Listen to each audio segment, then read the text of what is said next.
very good morning, and I would like to thank Miyom and for having me here. And this is not a debate; it is just thoughts on trifocal you've heard, and we had a wonderful previous talk. And I'll be talking about the extended depth of focus IOLs and something we get and something we let.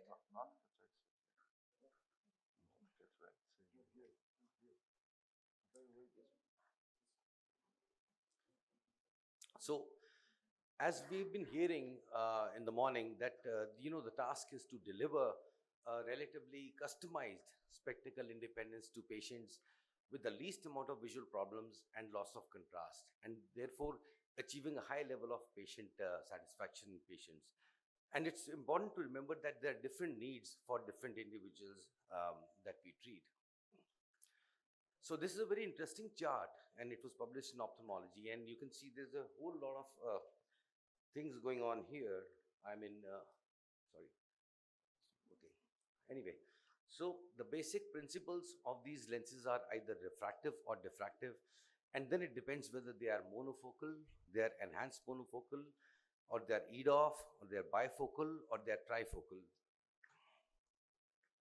And as you can see, majority of these lenses are actually clubbed into the refractive platform when we talk about the EDOF lenses.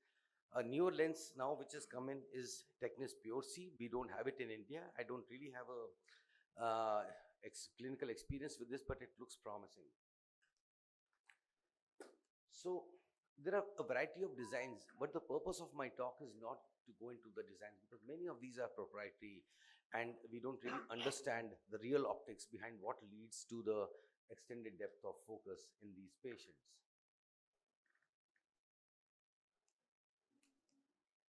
And also, we have come up with a variety of classifications for EDOF lenses. There are pure EDOF lenses, there are hybrid EDOF lenses, and all of them are based on some principles. Some are more successful, some are less successful, and there are some new kind of EDOF lenses which are coming in, all aimed at promoting the patient satisfaction and improving outcomes. Now, we've been hearing about refractive and diffractive platforms.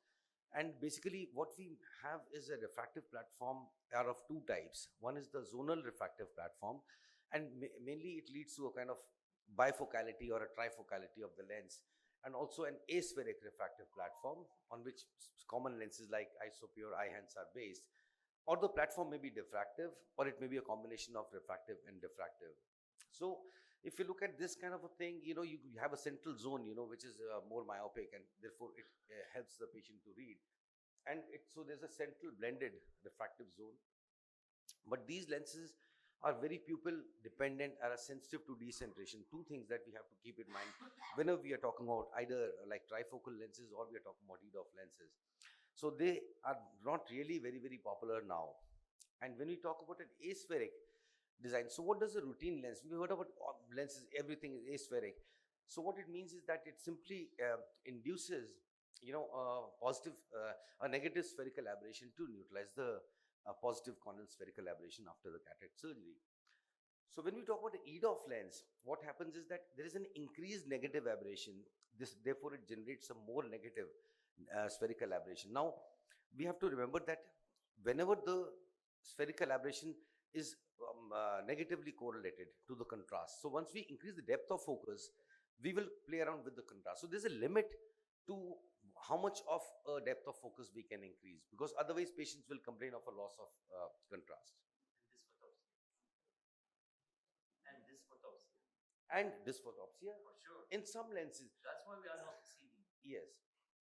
So because of this phenomena, this principle of asphericity, we can extend the depth of focus to 1 to 1.5 diopters. That's the ideal way of looking at an EDOF lens. So there's a special report by the American Academy of Ophthalmology Task Force. So on the extended depth of focus in intraocular lenses. Now they said, who can call his lens an EDOF? I say, my lens is an EDOF, but they have laid down a criteria that the best distance-corrected visual acuity has to be at least as good as a monofocal IOL. And of course, the monofocal, the depth of focus that is calculated by these lenses should be at least 0.5 diopters or greater when we are talking about a visual acuity of 2032 or better in these patients. And at least 50% of the eyes achieving the monoocular distance corrected intermediate visual acuity have to be better than at the log bar of 20, at the vision of 2032. So this is how we check the intermediate, their cards. So you have at 66 centimeters, you have at 30 centimeters, and then that is how we calculate. And of course, the eye trace, Dr. Ashraf has talked about. I'll also show a couple of slides on that. So, but when we talk about understanding the optics behind the EDOF lenses, one, you can look at the monofocal lens. So this is the monofocal lens here. So, it gives us excellent vision for distance, but then it kind of, it reaches a very low level at for intermediate and near vision. We know if so many things, activities we do are intermediate. We're talking about looking at a computer screen or a tablet or even a phone, a speedometer of a car. So many activities are actually related to this. So, and this is where we have the enhanced monofocal. Just a little bump is added onto the intermediate vision. And these are proper EDOF lenses, something like a Vivity, which has been talked about in a couple of this thing, which gives a relatively very good intermediate vision, a little compromise on the near vision. So this is a patient, if the patient had an eye hands put, so you can see that there is a, this effective range of focus in this patient.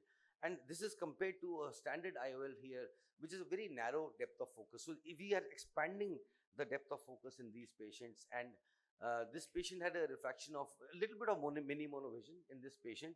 And so he was very, very happy with both distance, intermediate, and even the near vision was reasonably all right for this patient.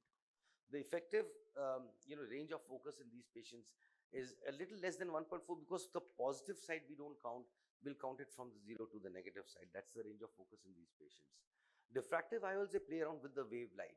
The light waves are coming, they play around with altering the pattern of the waves of light they are coming, and that is how the diffractive IOLs work. So, what do we get? And that, like, something we get and something we let. So, when we are talking about EDOF lenses, we do have an improved intermediate vision. We are talking about less spectacle dependency for far and intermediate targets, less near power add. So even if you put an EDOF lens, you'll find that the patient is reading for near pretty well with +1, +1.25 or +1.5. That itself is a change from +2.5 to +3 that we would give in a monofocal lens. Also, there's a preserved visual quality. You're much safer when it comes to a finicky patient who cannot tolerate dysphotopsia and glare. Also, there's a better monovision outcomes when it comes to these lenses. And I have used in many patients, like a diabetic patient, you're confused what to do. Patient has no or minimal retinopathy, and you just a couple of slides. So you're confused what to do. So we have implanted EDOF lenses. It gives them a relative freedom for intermediate vision. And we do know that there's an inability to read at a reading distance in these patients. So to conclude, the EDOF patients, they suit patients who do not mind using glasses for reading small print. You have to explain this to the patient. And a non-apodized diffractive lenses are pupil independent. So pupil independent is very common. Age-related miosis is such a big problem for us, because the patients with trifocals and all, when the pupil comes down, they are sometimes very unhappy. So refractive lenses provide a more natural transition between distance and intermediate vision, near vision, or both, whereas diffractive lenses, they induce discrete foci. Although in real life, any discontinuity between the foci is neutralized to some extent by the existing higher order aberrations of the eye. So some limitations of the earlier multifocal IOLs include, high sensitivity to lens decentration, something which we really don't consider in our mind, photic phenomena, a reduced contrast sensitivity, and intolerance to the variable, angle kappa. And this one. All right. Well, thank you.